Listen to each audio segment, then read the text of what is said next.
So when I'm reading aloud and I'm trying to get a certain skill for my kids, I'm trying to teach them a certain skill. As I'm reading aloud, that is my focus. So for this, it's to get them to compare and contrast. And as I'm reading, that's going to be my goal. I'm actually going to kind of lead them to that. I'm going to make those comparisons for them.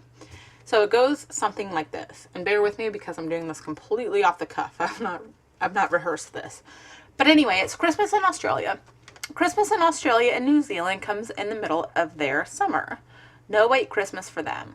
Well, our Christmas is in the middle of winter, and in Kentucky we sometimes get a white Christmas, but that's very different. The middle of summer is very different than ours. Ours is in the middle of winter.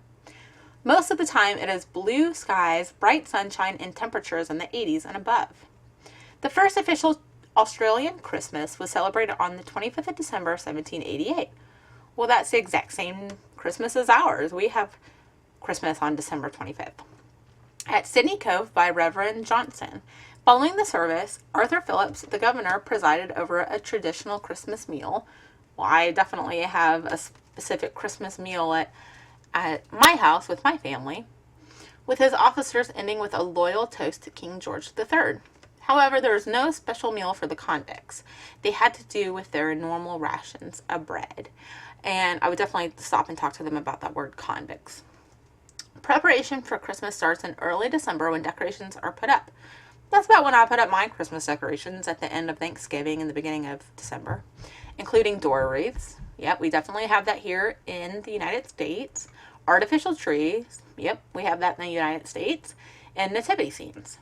Christmas cards with designs similar to those found in the UK and the US. Holly, snow scenes, Dickensian Christmas scenes, they are not going to know what that is, are sent out to family and friends.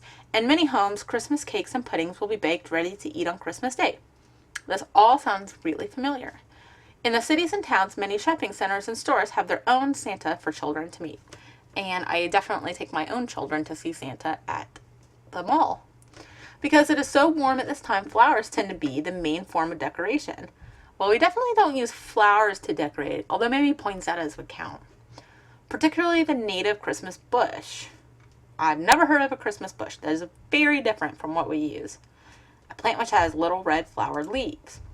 And a Christmas bell. Some people do have a real tree with lights and decorations, which are put up just before Christmas Eve. Christmas carols are played throughout the country. Traditional songs such as Once in Royal David City. I've never heard of that. So that's very different from our Christmas carols. Little Town of Bethlehem, while that sounds like one of our Christmas carols, I think that's similar, as well as a typical Aussie songs such as Six White Boomers and North Wind and Carol of the Birds. Never heard of any of those, so those are very different. Bing Crosby's White Christmas is also popular down there. It's funny that White Christmas would be popular in Australia.